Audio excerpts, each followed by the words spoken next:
നമസ്കാരം.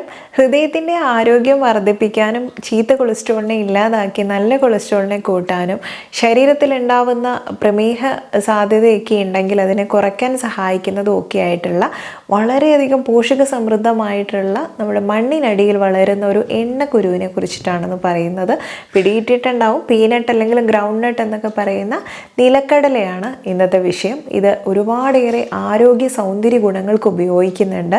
നമ്മുടെ മുടിയുടെ വളർച്ചയ്ക്ക് ആവശ്യമായിട്ടുള്ള ബയോട്ടിനും വൈറ്റമിൻ ഇ ഒക്കെ അടങ്ങിയിട്ടുള്ളത് കൊണ്ട് ഇത് കഴിക്കുന്നത് വളരെ നല്ലതാണ്. മുടി സമൃദ്ധമായിട്ട് വളരാൻ സഹായിക്കുന്ന ഒരു ചേരുവയാണ് ഇത്. അതുപോലെ നമുക്ക് സ്കിന്നിന് നല്ലൊരു ഇലാസ്റ്റിസിറ്റി നിലനിർത്താനും നല്ല തിളക്കമുള്ളതാക്കാനും ഒക്കെ സഹായിക്കുന്നതാണ്.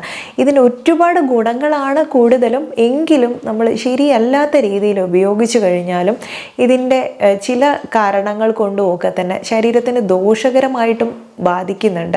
അപ്പോൾ അതെന്താണ്, ഏത് രീതിയിലാണെന്നൊക്കെ അറിയാൻ വീഡിയോ മുഴുവനായിട്ട് കാണാൻ ശ്രമിക്കുക. ഞാൻ ഡോക്ടർ സജിത ദേജി. ശരീരത്തിന് ആരോഗ്യകരമോ ആവശ്യവുമായിട്ടുള്ള പോഷകങ്ങളായി കണക്കാക്കപ്പെടുന്ന മോണോപോളി അൺസാച്ചുറേറ്റഡ് കൊഴുപ്പുകളാൽ സമ്പന്നമായിട്ടുള്ള ഒന്നാണിത്. അതുകൊണ്ട് കാർബോഹൈഡ്രേറ്റ് കുറവാണെങ്കിലും സസ്യ പ്രോട്ടീനുകളായ അതൊക്കെ കൂടുതൽ അടങ്ങിയിട്ടുള്ളത് കൊണ്ട് ഏതെങ്കിലും തരത്തിലുള്ള ഡയറ്റ് പിന്തുടരുന്ന ആളുകൾക്ക് കപ്പലണ്ടി ഒരു പ്രോട്ടീൻ്റെ മികച്ച ഉറവിടമായിട്ട് കണക്കാക്കുന്നുണ്ട്.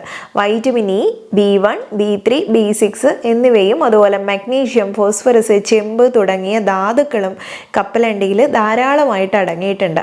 ശരീരത്തിന് തൂക്കവും പുഷ്ടിയും ഒക്കെ വെക്കാൻ ഏറെ നല്ലതാണ് കപ്പലണ്ടി. തടി കൂടാതെ തന്നെ ഭാരം വർദ്ധിപ്പിക്കാൻ സഹായിക്കുന്ന രീതിയിൽ വളരെ ഹെൽത്തി ആയിട്ട് കഴിക്കുന്ന ഒരു രീതിയാണ് പുഴുങ്ങി കഴിക്കുക എന്നുള്ളത്. പുഴുങ്ങി കഴിച്ച് അത് ഒന്നുകൂടെ അതിൻ്റെ ഒരു പോഷകങ്ങൾ കൂടുതൽ കിട്ടാൻ സഹായിക്കുന്നുണ്ട്. ദിവസവും ഒരു പിടി നിലക്കടല കഴിക്കുന്നത് നമ്മുടെ ഹൃദയത്തിൻ്റെ ആരോഗ്യം കൂട്ടാൻ സഹായിക്കുന്നുണ്ട്. ഇതൊരു അളവിൽ കൂടുതലായിട്ട് ഉപയോഗിക്കാനും പാടില്ല. പറഞ്ഞു വന്നത് ഇത് പലപ്പോഴായിട്ട് നമുക്ക് ഗ്യാസിൻ്റെ ഒരു ബുദ്ധിമുട്ടൊക്കെ തന്നെ ശരീരത്തിൽ ഉണ്ടാക്കുന്നതൊന്നും നമ്മുടെ ഗട്ട് ഹെൽത്തിന് ചില സമയത്ത് ബുദ്ധിമുട്ട് വരുത്തുന്നുണ്ട്.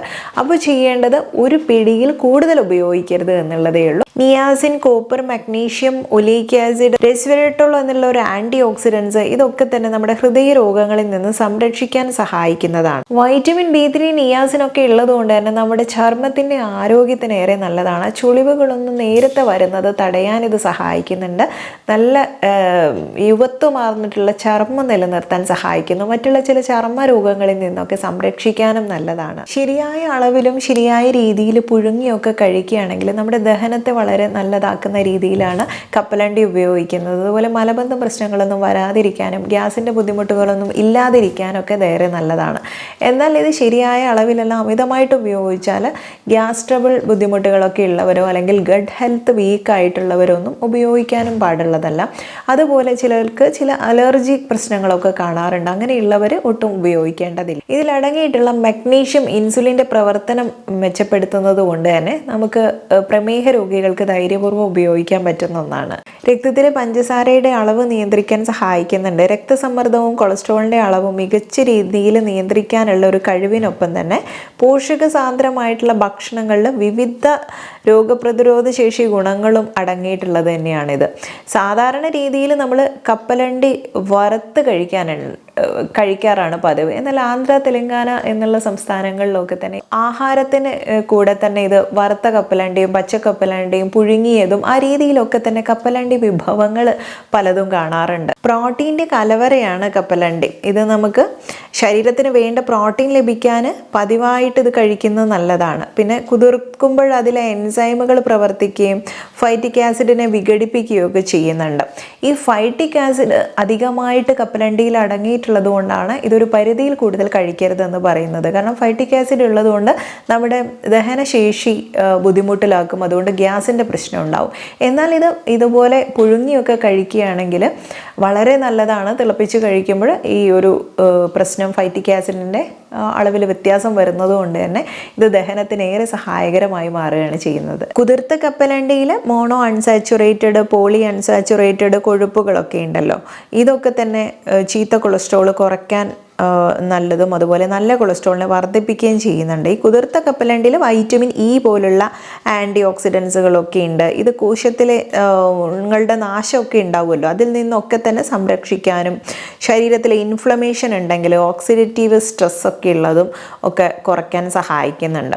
പിന്നെ ധാരാളം നാരും പ്രോട്ടീനും രക്തത്തിലെ പഞ്ചസാരയുടെ അളവ് നിയന്ത്രിക്കുന്നതും ഇൻസുലിൻ്റെ ഒരു ക്ഷമതയൊക്കെ മെച്ചപ്പെടുത്തുകയൊക്കെ ചെയ്യുന്നതുകൊണ്ട് വളരെ നല്ലതാണ്.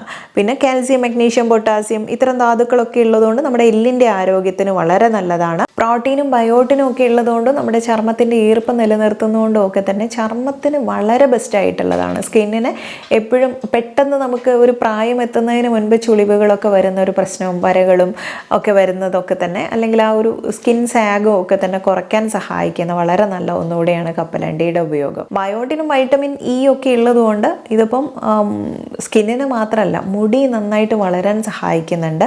മുടി നേർത്തതായി പോകുന്ന ആളുകളോ അല്ലെങ്കിൽ കഷണ്ടി കയറി പോകുന്ന നല്ല മുടി ഒഴിച്ചിൽ അനുഭവിക്കുന്നവർ, ഇവർക്കൊക്കെ നല്ലൊരു ഓപ്ഷനാണ് ഇത്തരം കപ്പലണ്ടി ഉപയോഗിക്കുന്നത്. പാവങ്ങളുടെ ബദാം എന്നുള്ളതാണ് കപ്പലണ്ടിയെ പറയുന്നത് തന്നെ. അപ്പോൾ അതിൻ്റെ ഗുണത്തിൽ വളരെ കേമനാണ്. എന്നാൽ നമുക്ക് തുച്ഛമായ രീതിയിൽ ചിലവ് കുറഞ്ഞ രീതിയിൽ നമുക്ക് വാങ്ങിക്കാൻ കിട്ടുന്നതുമായതുകൊണ്ട് നമുക്ക് ഡയറ്റിലൊക്കെ സ്ഥിരം ഉൾപ്പെടുത്താൻ പറ്റുന്നത് തന്നെയാണ്. ഇനി ഇത് കുതിർത്ത് കഴിക്കേണ്ടത് എങ്ങനെ എന്നുള്ളൊരു ചിന്ത വരാം. അത് നമുക്ക് ചിലർക്ക് നഖമൊക്കെ തന്നെ പൊട്ടിപ്പോകുന്നവരുണ്ടാവും, അല്ലെങ്കിൽ വരണ്ട ചർമ്മം, വരണ്ട ചുണ്ടുകൾ ഇങ്ങനെയൊക്കെ വരാറുണ്ട്. ഇത്തരം ചാപ്ഡ് ലിപ്സൊക്കെ മാറ്റാനും ആ ഒരു മോയ്സ്ചർ കണ്ടന്റ് സ്കിന്നിൽ നിലനിർത്താനൊക്കെ സഹായിക്കുന്നുണ്ട്. ഇനി ഇത് കുതിർക്കാനായിട്ട് നമുക്ക് 1 കപ്പ് കപ്പലണ്ടി, പച്ച കപ്പലണ്ടി കഴുകിയിട്ട് ഒരു 8-12 മണിക്കൂർ രാത്രി വെള്ളത്തിൽ കുതിർത്തിട്ടിട്ട് ഇത് ഊറ്റിയെടുത്ത് 3 ദിവസം വരെ ഫ്രിഡ്ജിൽ അടച്ച പാത്രത്തിൽ സൂക്ഷിക്കാം. അല്ലെങ്കിൽ കപ്പലണ്ടി വറുത്തോ അല്ലെങ്കിൽ മുളപ്പിച്ചോ തന്നെ പിന്നീട് ഉപയോഗിക്കുകയും ചെയ്യാം. ഇത് അലർജി ഉള്ളവർ കുതിർത്ത കപ്പലണ്ടിയോ അല്ലാത്ത ഉൽപ്പന്നങ്ങളോ ഒന്നും തന്നെ ഉപയോഗിക്കാൻ പാടില്ല.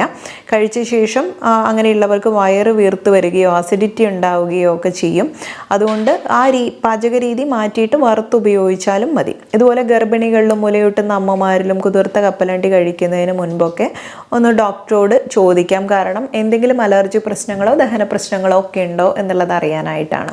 അപ്പോൾ ഇതുപോലെ തന്നെ നമ്മുടെ ആരോഗ്യപരമായിട്ടും ചർമ്മത്തിനും മുടിയുടെ സംരക്ഷണത്തിനും ഒക്കെ ഉതകുന്ന രീതിയിൽ ബെസ്റ്റായിട്ടുള്ള ഒരു ബഡ്ജറ്റ് ഫ്രണ്ട്ലി ആയിട്ടുള്ള ഒരു നട്ടാണ് ഈ ഒരു പീനട്ട് എന്നുള്ളത്. അത് തന്നെ കുറച്ചുകൂടെ കുട്ടികൾക്കൊക്കെ ഇഷ്ടപ്പെടുന്ന രീതിയിലാണെങ്കിൽ നിങ്ങൾക്ക് ഇത് പീനട്ട് ബട്ടർ എന്നുള്ള രീതിയിൽ ഇതിനെ അരച്ചെടുത്ത് ക്രഷ് ചെയ്ത രീതിയിലൊക്കെ തന്നെ നമുക്ക് തയ്യാറാക്കി എടുക്കാൻ പറ്റും. ഇത് ഹെൽത്തി ആയിട്ടുള്ള ചപ്പാത്തിയുടെ കൂടെയോ ദോശയുടെ കൂടെയോ ഒക്കെ തന്നെ ഉപയോഗിക്കുന്നതും നല്ലതാണ്. അപ്പോൾ ഈ രീതിയിൽ നമുക്കതിൻ്റെ ഒരു ഡയറ്റിൽ ഉൾപ്പെടുത്താൻ പറ്റുന്ന വളരെ നല്ല ഒന്നാണ് പീനട്ട് എന്നുള്ളത്. നിങ്ങൾ വീഡിയോ കണ്ടു കഴിഞ്ഞാൽ ഇഷ്ടപ്പെട്ടു എന്ന് തോന്നിയാൽ ഉപകാരപ്രദമായാൽ മറ്റുള്ളവർക്കും കൂടെ ഷെയർ ചെയ്ത് കൊടുക്കുമെന്ന് വിശ്വസിക്കുന്നു. നെക്സ്റ്റ് ഒരു വീഡിയോയിൽ നല്ലൊരു വിഷയവുമായി വീണ്ടും കണ്ടുമുട്ടാം. നന്ദി.